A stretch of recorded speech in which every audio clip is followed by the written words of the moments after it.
Hello everyone, I am advocate Nazim Saifi और मैं आज आपके साथ में एसआरए का प्रोसेस डिटेल शेयर करने जा रहा हूँ। सबसे पहले एसआरए अगर आपको रीडेवलपमेंट में जाना है तो सबसे पहले आपको एक प्रपोज सोसाइटी बनानी पड़ती है। प्रपोज सोसाइटी बनने के बाद में आप सबसे पहले एक chief promoter, committee member end developer, ये तीनों होने के बाद में आप एक GDR अपॉइंट कर सकते हैं। ये एक छोटी सी पार्टी होती है जिसके अंदर आप ये लोग को ये दिखाते हैं कि अपने लोगों को कि हम इस XYZ डेवलपर के साथ में जाना चाहते हैं और ये बिल्डर हमें डेवलप करके देना चाहता है। तो इस पार्टी के बाद में इसको बोलते हैं जनरल बॉडी रेजोल्यूशन। तो ये रेजोल्यूशन के बाद में जो डेवलपर है वो अपना जो प्रपोजल है वो टेंडर करता है before SRA authority under clause 144। उसके बाद में सबसे पहला स्टेप ये आता है, एसआरए अथॉरिटी सर्वेयर अपॉइंट करती है and based on that surveyor आपका बायोमेट्रिक्स लिया जाता है, कच्चा एनेक्स्चर आ जाता है। कच्चा एनेक्स्चर आपके जो प्रीमाइसेस है, जो भी आपके स्लम प्रीमाइसेस है, वहाँ पे टेस्ट किया जाता है जिसमें सब लोगों का पात्र उनका सबका नाम आता है और उस नाम के बेस पे अगर किसी को कोई ऑब्जेक्शन है, किसी का नाम रह गया है या नाम में कोई स्पेलिंग मिस्टेक है, तो वो उस एनेक्स्चर को लेते हुए, कंसिडर करते हुए अपना रिटर्न में करेक्शन के लिए लेटर दे सकता है सक्षम प्राधिकारी को। और उस बेस पे ये चीज़ का 1 महीने का आपको टाइम मिलता है और 1 महीने के अंदर आपको ये कंप्लाई करके लेनी पड़ती है चीज़ें। अगला स्टेप ये होता है कि बेस्ड ऑन दैट जो बिल्डर है वो बिल्डर 51% लोगों का कंसर्न लेता है आप लोगों से और वो एग्रीमेंट साइन होने के बाद में वो सीधा एसआरए अथॉरिटी के पास में IOD CC के लिए अप्लाई करता है। LOI उसको मिलता है और LOI के बेस में सारी चीज़ें वो लीगली तौर पे आगे बढ़ता है।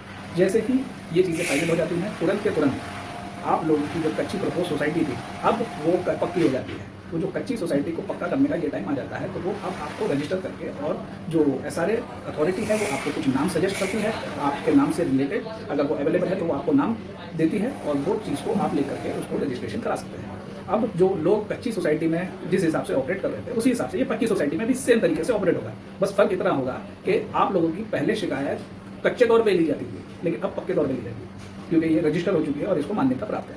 अब जो भी आप शिकायत करना चाहें, जो भी आपका मसला हो, आप उसके सामने इशू रेज कर सकते हैं और उसका जो कर्तव्य है कि वो लोगों की परेशानी, जो भी क्वेश्चन हो उसको क्लियर आउट करें और उन चीज़ों को उस हिसाब से लोगों के हित में आगे बढ़ें।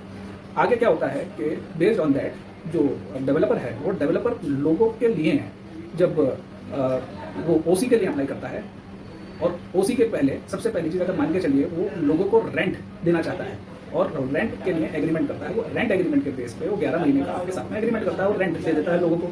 अब रेंट देने के बाद में होता यह है कि लोगों के पोजीशन लेना शुरू कर देता है और झोपड़े तोड़ने शुरू कर देता है। जैसे झोपड़े टूटेंगे वैसे ही लोग उसको खाली करके और आगे की तैयारी के लिए अपना अपना लोग भाड़े पे लेकर के निकल जाएंगे और वो अपना डेवलपमेंट स्टार्ट कर देगा डेवलपर। और उस बेस पे आगे जैसे 4-5 साल बाद OC के लिए अप्लाई करता है बिल्डर और OC के साथ साथ में लॉटरी के लिए भी अप्लाई करता है कि जो लोगों का नाम थे और जो लोगों के नाम नहीं थे अब उन लोगों के लिए लॉटरी के लिए अप्लाई करता है। लॉटरी में क्या होता है, जिन लोगों के नाम आते हैं वो उन लोगों को फ्लैट वही मिलता है जो जिनका नाम जहाँ पे आया है। इसमें कोई चॉइस नहीं है, कोई किसी को चॉइस नहीं मिलती। लेकिन जो लोग अपात्र थे उनको भाड़ा आ रहा था, इसका मतलब ये नहीं है कि वो पात्र हो गए। ये पूरी तरह से जो डेवलपर है उसकी विलिंगनेस पर डिपेंड करता है कि वो भाड़ा आपको दे रहा था, जब तक दे रहा था जब तक आप अपने आप को साबित नहीं कर पाएंगे। लेकिन अगर आप कंप्लीटली साबित ही नहीं कर पाए तो आपको भाड़ा भी रोक देगा और आपको अलॉटमेंट में आपका नाम भी नहीं आएगा। अब आगे की मंजिल आपको तय करनी है। अब इसमें होता ये है कि जो सिर्फ और सिर्फ कमर्शियल प्रीमाइसेस है जैसे कि शॉप और RC,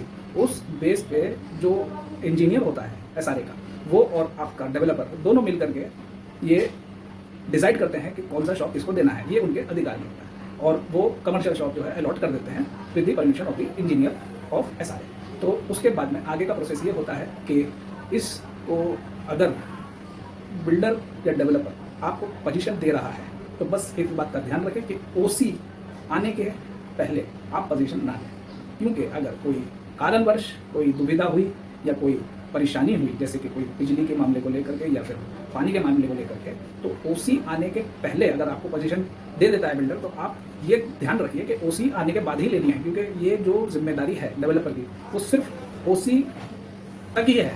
मतलब वो भाड़ा आपको जब तक देगा जब तक आपको पोजीशन नहीं देगा, लेकिन जिस दिन आपने पोजीशन ले लिया वो भाड़ा नहीं देगा आपको और फिर वो ऐसी हो सकता है टाइम लग जाए तब आप उस चीज़ में अपने आप को फंसा हुआ महसूस करेंगे। तो ये चीज़ ना करें, ये हमारा सजेशन है। बाकी इन चीज़ों को आपको और भी डिटेल में अगर जानकारी चाहिए और जो भी मेंबर सोसाइटी के चाहे तो हमसे जुड़े रहें, हम उनको सारी इन्फॉर्मेशन रेगुलर बेसिस पे देते रहेंगे। और अगर आपको और भी डिटेल में कुछ जानकारी चाहिए तो आप ज़रूर हमसे संपर्क करें। हम अपना डिटेल जो है हमारा कैप्शन में दे देंगे और उस बेस पे आप लोग हमारे से संपर्क कर सकते हैं। और मैं as an advocate high court practice करता हूँ और सिटी सिविल और SRA के मैटर्स भी देखता हूँ। तो आज के लिए इतना ही और आगे की मैं वीडियो बनाता रहूँगा SRA रिलेटेड और भी सिविल मैटर रिलेटेड। और आप लोग हमारे से जुड़े रहिए और चैनल को सब्सक्राइब कीजिए। Thank you very much.